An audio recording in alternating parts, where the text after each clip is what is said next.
श्री सरस्वती मैया की जय, श्री कृष्णचंद्र भगवान की जय, श्री गुरुदेव महाराज की जय। दोस्तों, आज समझेंगे कि दो घड़िया मुहूर्त किसे कहते हैं। दो घड़िया मुहूर्त मतलब कि एक दिन में 15 मुहूर्त होते हैं और रात में 15 मुहूर्त। लेकिन एक मुहूर्त मैक्सिमम 2 घड़ी का होता है, या जैसे दिन मान जितना बड़ा होगा उतना ही मुहूर्त का मान भी बढ़ता जाएगा। तो पहले समझते हैं कि मुहूर्त कौन कौन से हैं। तो सुबह प्रातः यानी कि पहला मुहूर्त जो होगा निकलने के बाद वो शिव होगा, उसके बाद सर्प होगा, मित्र होगा, पितृ होगा, वसु होगा, जल, विश्वदेव, अभिजीत, ब्रह्मा, इंद्र, इंद्राग्नि, राक्षस, वरुण, अर्यमा और भग। ये हो गए दिन के 15 मुहूर्त और ये रात्रि के 15 मुहूर्त। शिव, अजपात, अहिर्बुधन्य, पूखा, अश्विनी कुमार, यम, अग्नि, ब्रह्मा, चंद्रमा, अदिति, गुरु, विष्णु, सूर्य, विश्वकर्मा और वायु। ये रात्रि के मुहूर्त हो गए।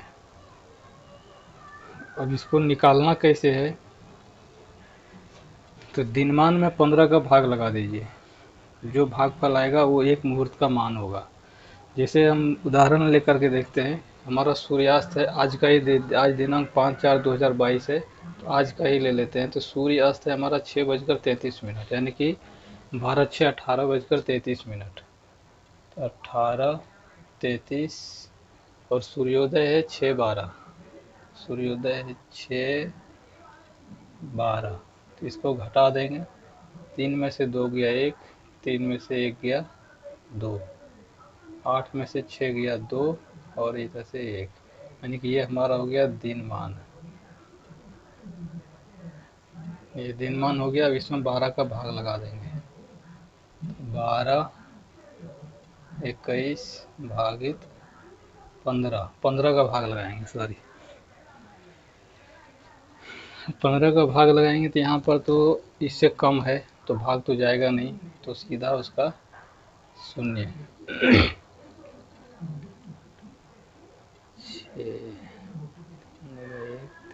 2 0 आएगा। अब इसको भी मिनट बना लेते हैं, इसको मिनट में बदल लेते हैं। तो उसके लिए 60 से गुना कर देंगे। 60 गुणित 0, 6 दूनी 12 के 2 हासिल 1, 6 कम 6 और 1 7। और यहाँ पर ये उतार लेंगे इसको और ये जोड़ देंगे, 1 2 और 2 4 और 1 7। अब यहाँ तक कुछ गया नहीं तो इसलिए 0। अब 15 25 75 चौके 60, यानी कि 4 बार में, 4 बार में जाएगा 60। 4 ऊपर से उतरा 1 और ये आ गया 9 बार में जाएगा 135। 135। तो ये 11 में 5 गया 6, 3 में 3 गया 0 और 0, यानी कि ये भी कट गया, ये भी कट गया। ठीक है, यहाँ बचेगा 6। अब ये घंटा था, ये मिनट है और इसको सेकंड में बदल देते हैं। गुणित 60 तो बराबर 0 6 36 360। और यहाँ पर फिर से तो 15 दूनी 30, 15 दूनी 30, 6 15 चौके 60, ये 60 कट गया। यानी कि हमारे एक मुहूर्त का मान आया 49 मिनट 24 सेकेंड। ये है हमारा एक मुहूर्त का मान, 49 मिनट 24 सेकेंड। एक मुहूर्त का मान 49 मिनट 24 सेकेंड।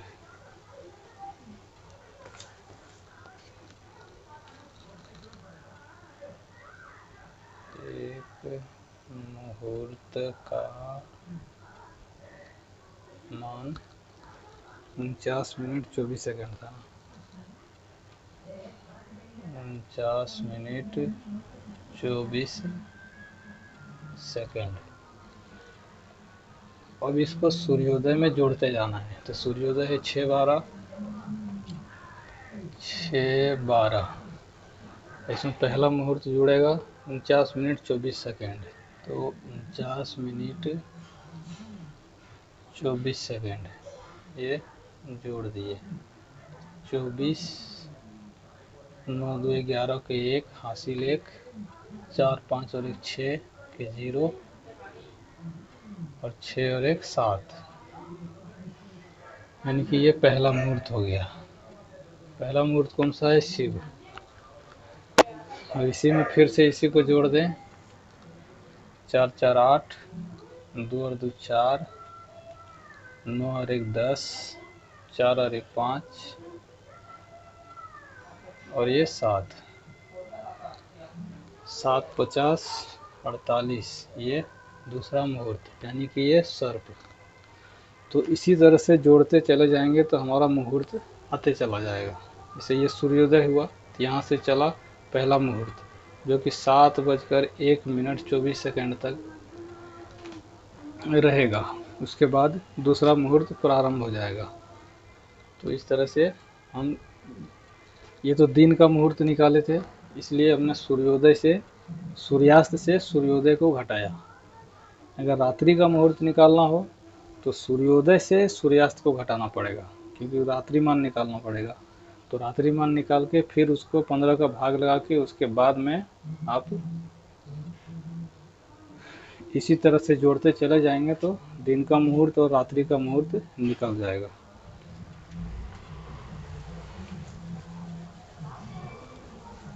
तो अब इसमें कौन कौन से कार्य किए जाते हैं वो भी एक बार समझ लें।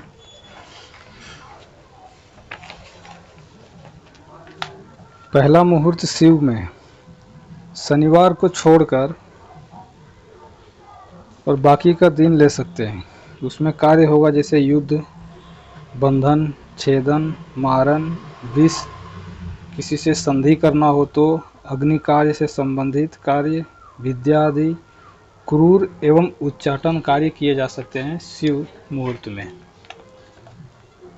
दूसरा है शिव, इसको भी शनिवार को छोड़ना पड़ेगा। अन्य सभी वारों में शत्रुनाश, व्यापार, साहस, विष, सर्प, चोरी एवं कपट कार्य जैसे कार्य सर्प वाले मुहूर्त में किए जा सकते हैं। मित्र में ये प्रतिदिन, इसमें किसी भी दिन को छोड़ना नहीं है। मित्र वाला जो मुहूर्त है तीसरे नंबर का, इसका स्वामी अनुराधा है, अधीन मतलब अनुराधा के अधीन है ये नक्षत्र। तो ये प्रतिदिन है। इसमें आप विवाह कर सकते हैं, उपनयन कर सकते हैं, यात्रा कर सकते हैं, वाहन खरीद सकते हैं, वस्त्र, चर, स्थिर समस्त शुभ कार्य, यानी कि चर और स्थिर, चर के अंतर्गत जितने कार्य आते हों, स्थिर के अंतर्गत जितने कार्य आते हैं, वो सभी कार्य इस मुहूर्त में कर सकते हैं मित्र में। और पितृ में अगर चलें तो ये मंगलवार और शुक्रवार को छोड़कर बाकी के दिन आप ले सकते हैं इसको। इसमें पैतृक कार्य, वृक्षारोपण, बीज बोना, तालाब, कुआं, नलकूप, विवाह, युद्ध एवं साहसिक कार्य किए जा सकते हैं। वसु में प्रतिदिन मुंडन, उपनयन, युद्ध, वाहन, गृह निर्माण, बागवानी एवं आभूषण जैसे कार्य, जैसे आभूषण बनवाना हो तो इसमें आप कर सकते हैं। और जल में गुरुवार को त्याग कर कुआं, नलकूप, खेती, विग्रह, बंधन मुक्ति, कठिन कार्य एवं लकड़ी काटन का कार्य कर सकते हैं। विश्वदेव में प्रतिदिन, इसमें एक भी दिन छोड़ना नहीं है।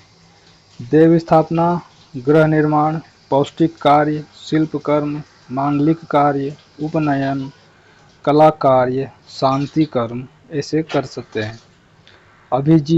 अभिजीत केवल बुधवार को छोड़ा जाता है, बाकी दिन लिया जाता है। अन्य वारों में समस्त शुभ कार्य कर सकते हैं। दक्षिण दिशा की यात्रा सर्वत्र निषेध है। और ब्रह्मा में सोमवार, शुक्रवार को त्याग कर पौष्टिक कार्य, विवाह, धन संचय, मंदिर निर्माण, देवकृत्य, आभूषण एवं मांगलिक कार्य किए जा सकते हैं। इंद्र में प्रतिदिन शत्रुनाशन, भेद, जासूसी, प्रहार, लोहा कार्य, शिल्पकला, अर्क, सुगंधित तेल बनाना, इस तरह के कार्य इंद्र में किए जा सकते हैं। इंद्राग्नि में भी प्रतिदिन किए जा सकते हैं पदार्थ संग्रह, आभूषण, कारीगरी, चित्रकारी, कला प्रहार, वाहन एवं औषधि सेवन। और राक्षस में सोमवार और गुरुवार को त्याग कर बागवानी, युद्ध, संधि, विग्रह, कुआं, नलकूप, तालाब एवं कृषि संबंधित कार्य किए जा सकते हैं। वरुण में प्रतिदिन जल, थल, वाहन, रत्न धारण, वास्तु पूजन, युद्ध एवं शस्त्र संबंधित कार्य कर सकते हैं। और अर्यमा में, अर्यमा मुहूर्त यानी कि जो आपका पड़ेगा 14वां मुहूर्त, उसको रविवार को छोड़कर अन्य सभी वारों को विवाह, यज्ञोपवीत, आभूषण, गृह आरंभ एवं गृह प्रवेश कार्य भी किए जा सकते हैं। और भग, ये प्रतिदिन बंधन, कठिन कार्य, क्रूर कार्य, शिल्पकला, कपटता, युद्ध एवं चित्रकारी, ये कार्य कर सकते हैं भग में। और वैसे ही रात्रि का भी है, तो उसमें भी शिव में जो ऊपर बताए थे युद्ध, बंधन, छेदन, मारण, विष, संधि, अग्नि कार्य, विद्यादि, क्रूर एवं उच्चाटन कार्य, वो सब कर सकते हैं। अजपाद, इसको भी प्रतिदिन ले सकते हैं। इसमें भी शिल्पकला है, साहसिक कार्य है, काटना, खेती, पशु विक्रय, जल यंत्र कार्य, ये सब किए जा सकते हैं। आयुर्बूधन्य में प्रतिदिन है, ये भी विवाह, यज्ञोपवीत, देव प्रतिष्ठा, गृह वास्तु, अभिषेक, ये सब भी कर सकते हैं। लेकिन अभिषेक करेंगे तो उसमें थोड़ा और भी चीज मुहूर्त देखना पड़ेगा।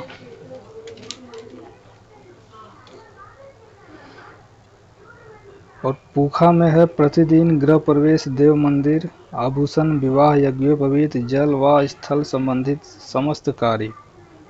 अश्विनी कुमार में है प्रतिदिन ये भी यात्रा, औषधि सेवन, आभूषण, विद्यारंभ, चित्रकारी, कला, विवाह से संबंधित कार्य, मांगलिक कार्य, ये सब कर सकते हैं। यम में ये भी प्रतिदिन है साहसिक एवं क्रूर कार्य, शत्रुनाश, विष बंधन, कुआं, नलकूप, कृषि कार्य एवं अग्नि संबंधित कार्य।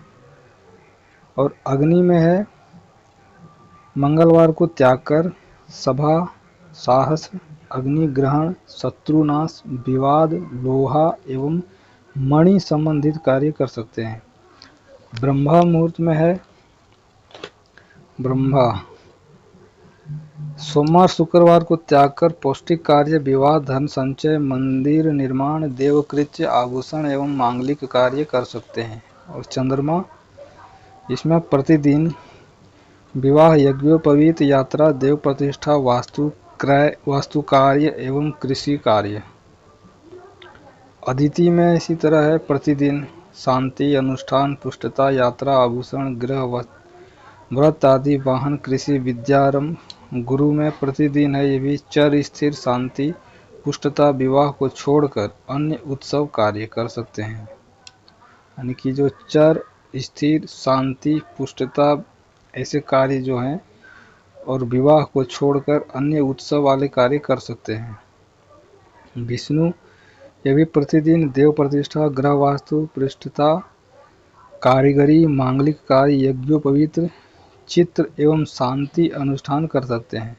सूर्य में ये भी प्रतिदिन है यात्रा, विद्यारंभ, विवाह आदि, अलंकार, वस्त्र, औषधि, गृह आरंभ, देव प्रतिष्ठा। विश्वकर्मा, प्रतिदिन शांति, अनुष्ठान, गृह वास्तु, अलंकार, वस्त्र, यज्ञोपवीत, स्थिर, कृषि कार्य। वायु में प्रतिदिन ये भी है देवालय, मांगलिक कार्य, वस्त्र, अलंकार, बीज बोना, युद्ध एवं शस्त्र संबंधित कार्य कर सकते हैं। ये हुआ 2 घड़िया मुहूर्त का विचार कि किस मुहूर्त में कौन से कार्य करना प्रशस्त रहेगा। अब इससे के बाद इसके अगला बाकी जो है वो अगले वीडियो में। तब तक के लिए धन्यवाद।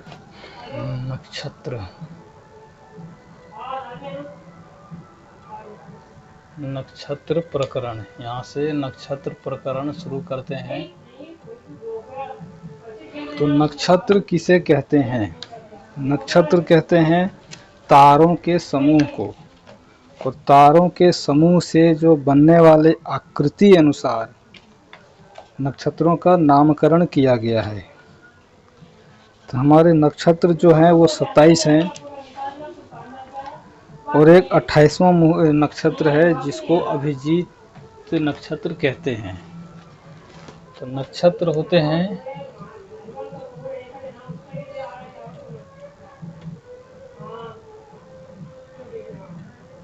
27 प्लस 1 बराबर 28, ये अभिजीत नक्षत्र है।